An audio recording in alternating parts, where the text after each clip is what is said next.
어찌하여 이방 나라들이 분노하며 민족들이 헛된 일을 꾸미는가? 세상의 군왕들이 났으며 관원들이 서로 꾀하여 여호와와 그의 기름 부음 받은 자를 대적하며 우리가 그들의 맨 것을 끊고 그의 결박을 벗어버리자 하는도다. 오늘 이 편에서 첫 번째 탄식은 왜 열방들은 그렇게 분노하고 있는가? 왜 이렇게 소란스러운가? 왜 이렇게 혼란스러운가? 그리고 그들은 왜 헛된 일을 꾸미는가? 그래서 오늘 왜 그렇게 세상은 헛된 일들을 꾸미는가라고 할 때 이 꾸미는가라고 번역된 단어가 주야로 묵상한다라는 단어하고 똑같은 단어를 써요. 아니 말씀을 주야로 묵상한다는 그 묵상의 단어가 오늘 헛된 일을 꾸민다고 할 때 이게 같은 단어를 쓰고 있다는 게 여러분 믿깁니까? 우리가 하나님을 그토록 묵상하지 않으면은 헛된 일을 우리가 그렇게 묵상한다는 뜻이에요. 세상에 그렇게 악인들이 꾀를 부리고 스스로 덫에 빠질 그 덫인 줄도 모르고 그 덫을 만들고 말이죠.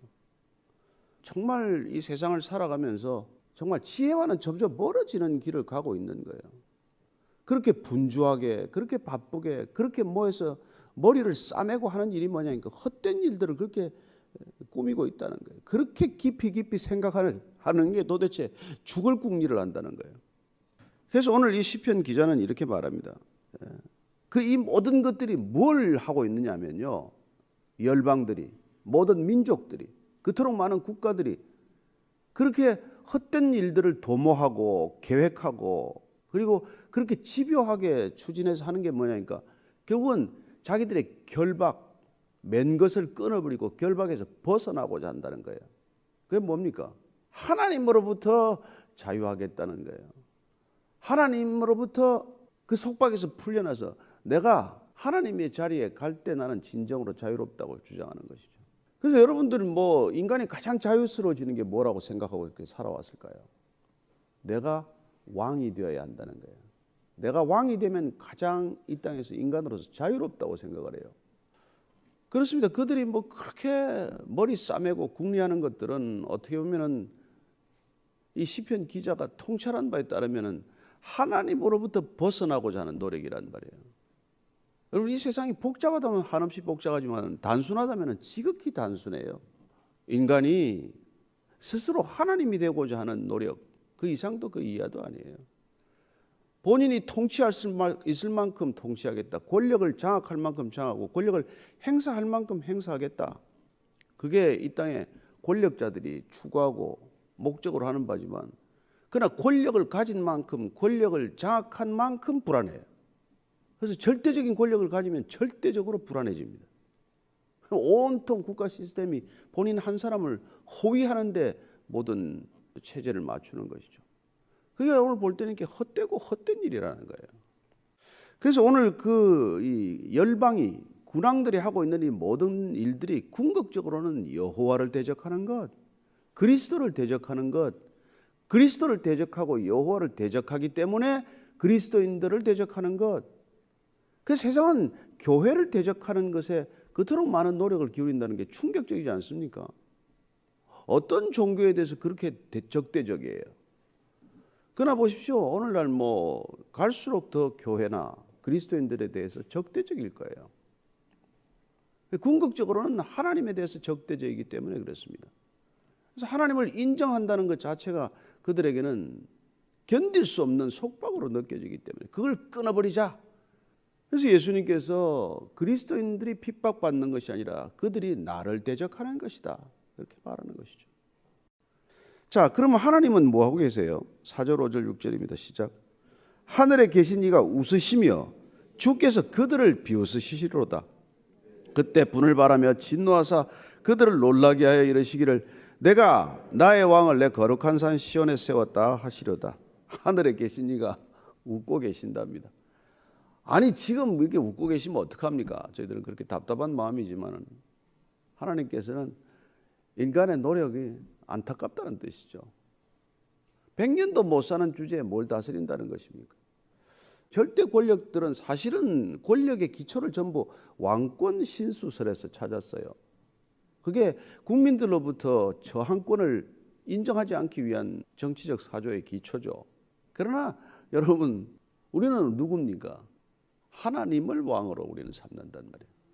우리는 모든 질서의 기초가 하나님에게 있지 인간의 권력에 있지 않다는 것을 우리가 아는 사람이고, 그래서 비록 인간적인 어떤 정치 체제 가운데 속해 살지만 우리의 정체성은 하나님께 속한 자다. 그분의 통치를 받아들이는 그런 존재라는 것을 우리가 잊지 않고 사는 것이죠. 로마 제국이 뭐 500년 갑니까? 100년도 못 사는 존재가 뭘 다스린다고 생각하십니까? 아니, 자기 자신도 주체를 못하는 인간이 누굴 다스립니까? 인간 착각이에요. 그래서 안 되니까 패거리를 만드는 거죠. 그래서 칼 슈미트의 말대로 정치란 건 적과 동지, 아군을 구분하는 작업일 뿐이에요. 누가 내 편인가? 누가 내 편인가? 그거 하다가 여러분 뭐 평생 다 보내는 것이죠. 저와 여러분은 하나님의 편에 속한 줄로 믿습니다. 여러분, 하나님의 편에 속아야지 좌에 우에 속아봐야 소용없습니다. 다 있긴 있어야 돼요. 한 팔로는 앞으로 못 갑니다. 그러나 우리는 어디에 속해 있다는 것 때문에 누구를 대적하지 않는단 말이에요. 우리는 하나님을 대적하는 사람들을 긍휼히 여길 뿐이죠. 왜냐하면 하나님이 그들을 비웃으시니까, 안타깝다고 여기시니까. 주께서 그들을 비웃으시리로다. 근데 불을 바라며 진노하사 그들을 놀라게 하기, 놀라게 한다는 것은 하나님께서 호통을 친다는 그런 표정이 그런 뜻이에요.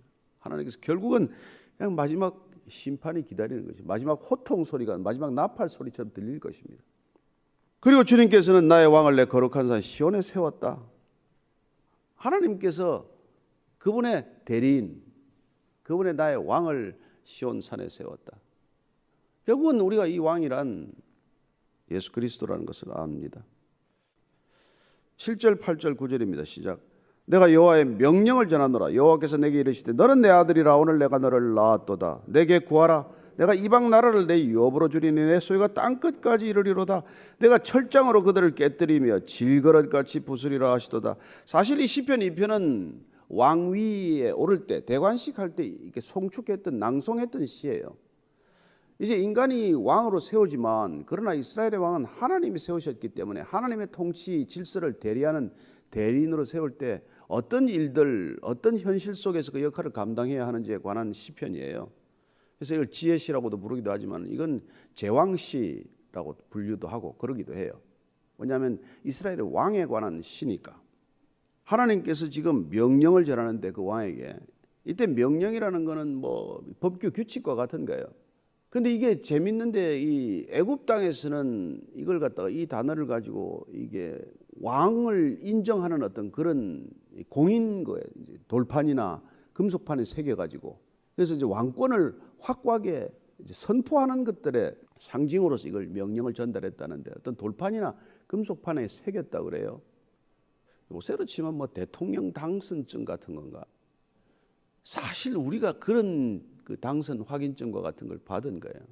그래서 베드로전서 2장 9절 말씀, 우리는 왕 같은 제사장이에요. 우리는 다 왕 같은 제사장이라는 거예요. 그의 소유된 백성이요, 그의 나라요.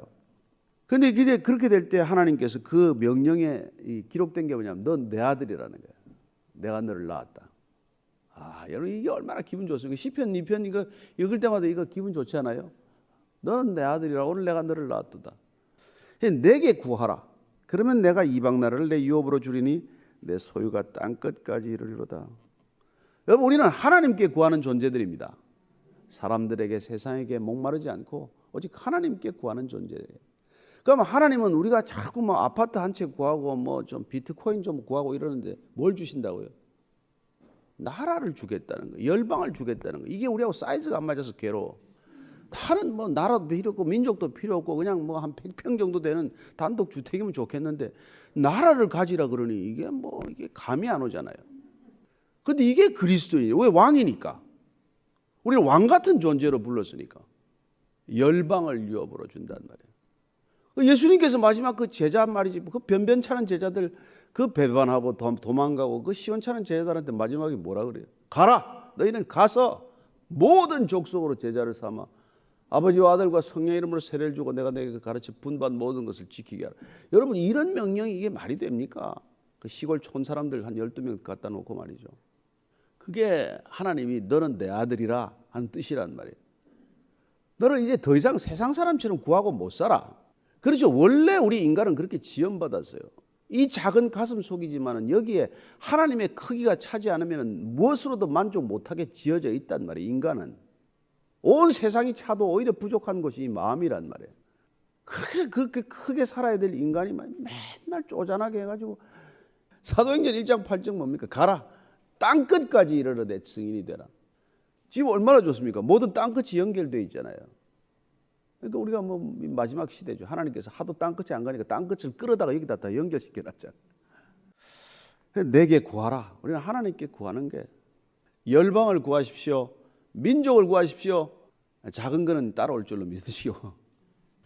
내가 철장으로 그들을 깨뜨리며 질그릇같이 부수려다. 이게 그 당시의 표현이에요. 옛날에 그 애굽 바로가 즉위할 때 열방의 이름을 새긴 토기를 깨뜨렸다고 그래요. 자기가 권세가 그렇게 있다는 거예요. 그러니까 막 주변 국가들 이름을 내놓고 그걸 깨뜨리면서 나는 왕이다 이러는 거죠. 그런 즉위식을 했다고 그래요. 하나님께서 그렇게 하시겠다는 거예요. 열방을 내 수중에 두겠다는 거예요. 자, 10절부터 12절까지 읽고 정리합시다. 시작. 그런즉 구랑들아 너희는 지혜를 얻으며 세상의 재판관들아 너희는 교훈을 받을지어다. 여호와를 경외함으로 섬기고 떨며 즐거워할지어다. 그의 아들에게 입맞추라. 그렇지 않으면 진노하심으로 너희가 길에서 망하리니 그의 진노가 급하심이라.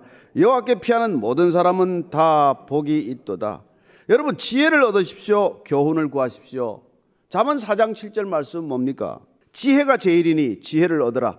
내가 얻은 모든 것을 가지고 명철을 얻을지니라. 지혜와 명철이 있으면 됩니다. 이게 있어야 우리가 열방을 구할 수가 있어요. 그래서 그렇게 우리가 하나님을 경외하고 하나님께 피하는 자는 복이 있다고 말합니다. 시편 1편은 주야로 말씀을 묵상하는 자가 복이 있다고 하는 것이었는데 오늘 2편의 결론은 여호와께 피하는 자는 복이 있다는 거예요. 전능자의 그늘 아래 안식이 있기 때문에 그곳에서만 진정한 화평이 있기 때문에 그곳으로 가는 사람들은 복이 있다는 거예요. 세상의 군왕들에게 복이 있는 줄 알고 저렇게 권력 주변을 끼웃거리지만 거기 복이 있는 곳이 아니란 말이에요. 가서 일할 사람 일해야 되지만 궁극적으로 우리는 하나님께 피할 수 있는 존재가 되어야 한다. 하나님께 우리는 안식이 있다. 모든 복은 하나님으로부터 비롯된다. 이 생각을 우리가 굳건히 갖고 지나가면 모든 것들은 이 또한 지나가리라. 예, 하나님의 자녀된 신분을 기억하고 오늘도 살아가는 하루가 되기를 축복합니다. 여러분 이 권세보다 더 큰 권세가 없다는 것을 기억하시기 바랍니다. 세상의 모든 권력들이 커 보이지만 권불 10년, 아니 권불 5년, 아니 권불 4년 뭐 그런 세상 아닙니까? 우리가 너무 권력에 그렇게 목매고 할 것도 없고 우리가 하나님을 권세, 진정한 권위의 원천으로 삼고 살아가는 저와 여러분이 되기를 축복합니다. 두려워하지 마십시오. 오늘도 하나님이 우리의 아버지 되십니다. 당당하게 걸어가십시오. 우리에게는 종이 돈은 없어도 영원한 하나님의 자산이 있는 줄로 믿습니다. 영원한 기업을 소유한 백성답게 살아가는 저와 여러분 되기를 축복합니다.